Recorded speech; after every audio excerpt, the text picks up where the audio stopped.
हाय दोस्तों, आज MS Excel की इस वीडियो में सीखा जाएगा एमएस एक्सेल के अंदर काउंट ब्लैंक फार्मूले के बारे में, काउंट ए फार्मूले के बारे में, काउंट फार्मूले के बारे में, काउंट इफ फार्मूले के बारे में। दोस्तों एमएस एक्सेल के अंदर इनका कहाँ और कैसे यूज होता है, ये वीडियो उन भाइयों के लिए बहुत ही इंपॉर्टेंट है जो अभी एमएस एक्सेल सीख रहे हैं या अभी सीखना स्टार्ट किया है।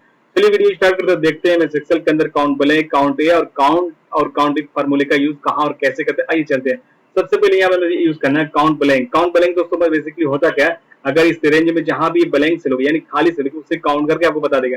पहले यहाँ पर सेल को सिलेक्ट करते इक्वल का साइन लगाते हैं, काउंट ब्लैंक यहाँ पर लिखते हैं, काउंट ब्लैंक लिख देंगे यहाँ पर। ओके, उसके बाद शिफ्ट दबा के लेफ्ट ब्रैकेट देंगे यहाँ पर। ओके, उसके बाद यहाँ पर आपको ये पूरी रेंज सेलेक्ट कर लेना है। उसके बाद आपको यहाँ पर इंटर मार देना है। जैसे आप इंटर मारोगे यहाँ पर आपको बता देगा कि इस रेंज के अंदर दो ब्लैंक सेल थी जिसको इसने काउंट ब्लैंक ने काउंट करके आपको बता दिया। अब काउंट ब्लैंक आपको समझ में आ गया। उसके बाद आता है काउंट ए। काउंट ए का यूज दोस्तों होता क्या है, बेसिकली अगर आपने इस रेंज को सिलेक्ट कर रखा हुआ है तो इस रेंज में नंबर भी है, टेक्स्ट भी है, तो ये नंबर और टेक्स्ट दोनों को काउंट करता है। काउंट ए क्या करता है, नंबर और टेक्स्ट दोनों को काउंट करता है और ब्लैंक सेल को काउंट नहीं करता है। इसी तरह काउंट क्या करता है, इस रेंज के अंदर अगर सिर्फ नंबर लिखा है तो सिर्फ ये नंबर को काउंट करेगा और टेक्स्ट को काउंट नहीं करता और ब्लैंक सेल को काउंट नहीं करता है। चलिए फॉर्मूला लगा के देखते हैं। यहाँ पर इक्वल लगा तो उसके बाद काउंट ए, उसके बाद सिर्फ दबा के लेफ्ट ब्रैकेट देंगे और यहाँ पर ये पूरी रेंज को सिलेक्ट करके यहाँ पर हमें इंटर मार देना है।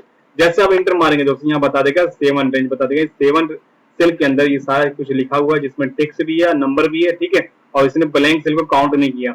अब बारी आती है, ठीक है, अब काउंट की बारी आती है। काउंट क्या करता है, सिर्फ नंबर को काउंट करता है, टेक्स्ट को काउंट नहीं करता और ब्लैंक सेल को भी काउंट नहीं करता है। यहाँ पे इक्वल लिखेंगे, बाद काउंट ए सॉरी काउंट लिखेंगे, सिर्फ दबा के लेफ्ट ब्रैकेट देंगे और इस पूरी रेंज को यहाँ पर सिलेक्ट करके यहाँ पर इंटर मार देना है।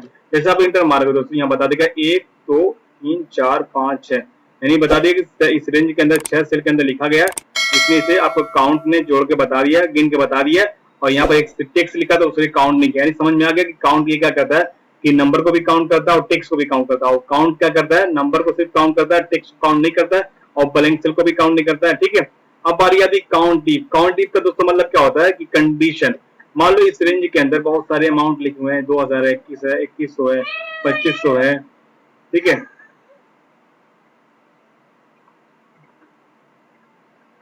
दोस्तों मान लो कि काउंट इफ दोस्तों करता क्या है कि जैसे मान लो कि अगर इस रेंज के अंदर यहाँ बहुत सारे अमाउंट है, 2000 भी, 2100 है, 2500 है, ठीक है, तो हमें ये पता लगाना कि इसमें 2500 कितने हैं, हमें काउंट करके जानना है कि कितना है। यानी इस रेंज के अंदर 2500 कहाँ का है उसे काउंट करके बता दे, 2000 कहाँ का है उसे काउंट करके बता दे। दोस्तों उसके लिए हमें काउंट इफ का फॉर्मूला यूज होता है, यूज करते हैं। तो पहले यहाँ पर इक्वल का साइन लगाएंगे, उसके बाद काउंट इफ लगाएंगे, उसके बाद सिर्फ दबा के लेफ्ट ब्रैकेट देंगे और इस पूरी रेंज को सिलेक्ट कर लेंगे यहाँ पर, ठीक।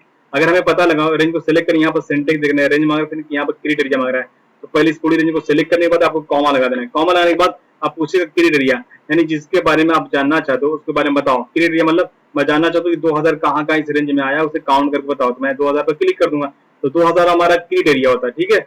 इसी को बोलते हैं, यानी जो इसके बारे में आप जानना चाहो आपका इंटर मारोगे, यहाँ बता दिया कि आपका यहाँ पर 2000 इस रेंज में 2000 दो जगह आया था, जिसने काउंट ने उसे काउंट करके बता दिया। अब अगर हमें 2500 इस रेंज में कहाँ का है उसे काउंट करके जानना हो, यहाँ पर डबल क्लिक कर देना, फिर लास्ट में जो कॉमा के बाद ये जो सेल आया इसका डबल क्लिक करके सिलेक्ट कर लेना, उसके बाद यहाँ 2500 पर टिक कर देना, उसके बाद इंटर मार देना, तो आपको 2500 बता देगा। 2500 इस रेंज में कहाँ का है उसे काउंट करके दोस्तों बता देगा, ठीक। और काउंट इफ का और भी एडवांस यूज होता है, उसे कहाँ का यूज करते हैं तो नेक्स्ट वीडियो में आपको बताऊंगा। तो दोस्तों यहाँ पर आप जान गए, ठीक है, इन चारों फार्मूले के बारे में। तो दोस्तों ये वीडियो आपको कैसी लगी, अगर अच्छी लगे प्लीज चैनल को सब्सक्राइब करके वीडियो को लाइक और शेयर करना मत भूलिएगा। फिर मिलते हैं आपसे नेक्स्ट वीडियो में, तब तक के लिए दोस्तों बाय बाय।